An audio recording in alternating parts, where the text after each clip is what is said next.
this possibility for a reason, because it's not a roadmap. It's not a, you're going to see this person and then you're going to do exactly what they did to get where they are. That's not how possibility portals work. It's about seeing that it's possible and then giving yourself the freedom to decide, where do you want to take inspiration from them, and where do you want to create your own way and create your own path? Because that energy that we've been talking about, that ability to stand up in your authentic truth, that authentic truth is different for every single person. And so you're not going to be able to recreate someone else's journey, to take their step-by-step method and apply it to your own life, because that inspiration, that energy is meant to come through you into this reality in a completely unique way.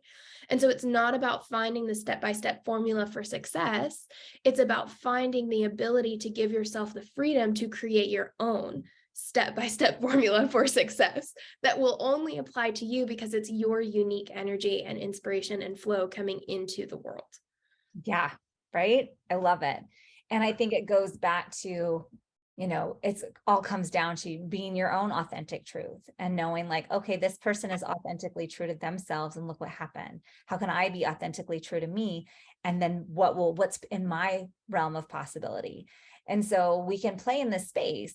And I think it can really allow us to go, yeah, I'm worthy of this. And for what purpose? And I love that question when we can pause and go, for what purpose? For what purpose am I putting this person as my possibility portal?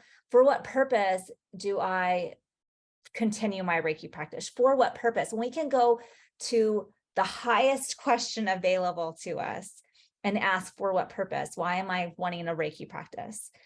We can really kind of discover what's our true motivation. And when we can discover our purpose, then there is a cascade effect for behavioral change, environmental change, capability change. Like you'll start learning new skill sets because you're aligned with your purpose, rather than this is who I always have been and this is who I always will be. We're changing it on a far more fundamental level when we can align with our purpose. And the only way we can get to our purpose is come into our authentic self and truth, because we're all designed uniquely.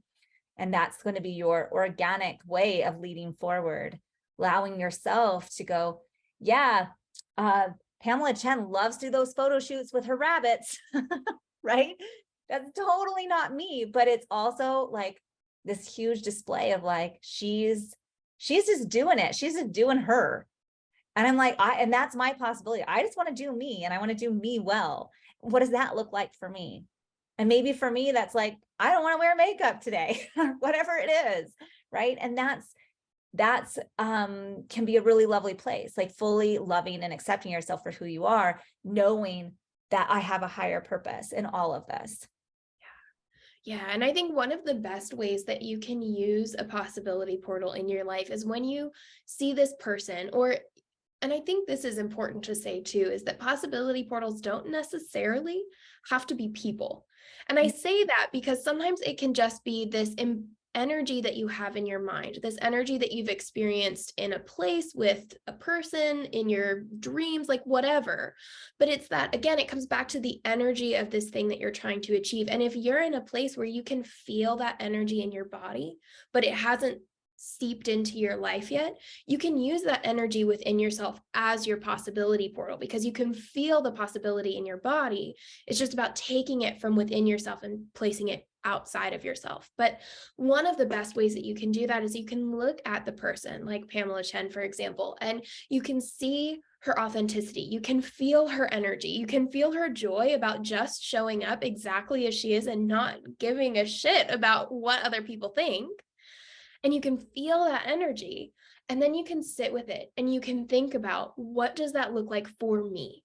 If I were showing up in my authentic truth, if I took that energy of fully being in my authentic self, or that energy of financial freedom that this person has, or that energy of being in a loving relationship, or whatever it is, that embodiment that this person has that you want to bring in, and you sit with it and you bring it into yourself and you reflect on, What would that look like if I allowed that energy to come forward into my life? What does that look like for me?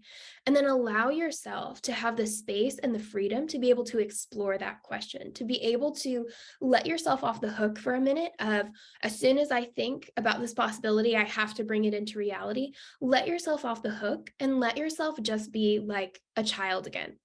Just with your piece of paper, blank piece of paper and a crayon, and you're just going to draw whatever comes to mind. There's no heaviness, there's no pressure. I say this all the time, it's an opportunity, not a burden. And so letting yourself off the hook of having to do something with these ideas and just letting yourself get curious about, what would it look like for me if I embodied this energy, if I invited this into my life, and how would I want it to look? And when you have that picture, you can start to feel into, where's the gap? How does this picture look different than this one? And how can I start making those little changes to slowly shift over to where I want it to be, using this person, using this energy as a reminder that I can do it every step of the way. Yes. And I think it goes to show also that, the cookie cutter idea of what a Reiki practice should look like doesn't have to be that way for everyone. There's a very much like an industry standard of, it must be 60 minutes, it must be hands-on, or it should be da da da da da da da da da da da. And I'm consistently known for saying, like, it's hard to throw out the rule book and go, what is true for me? How do I want my practice to look? What do I love doing in my Reiki practice? And let's focus there. I don't know how many times I have students and they're like, well, I really actually just want to do this type of class or this type of workshop or do Reiki this way. And I'm like, so what's holding you back? And it's just this should of in the industry of it, well, it's supposed to look like this. I go, well, then don't call it a typical Reiki session. Say, just put a disclaimer, not your typical Reiki session. So people know that this is going to be different. And give yourself permission to lean in and trust what feels good for you and know that that's okay. Yeah. And like you said, it really does all go back to, can you give yourself permission to be where you are, to want what you want, to try the things you want to try? Also knowing that it's not an all or nothing deal. Like, it's not like if you try something, if you step out of the box, it's not like the box disappears and you can't go back in, right? It's still going to be there. You have nothing to lose if you step out of the box and give something a try and see what happens, because you can always go back. I think a lot of times we tell ourselves that, well, if I step out of the box, if I try this thing, if I do something new, then that's it. I have to rebrand myself and I have to do that forever and ever. And if it doesn't fail, then I'm a failure and I'll never be able to have success. And all of these things that get built up in our minds and in our systems about what it will look like when we take a chance.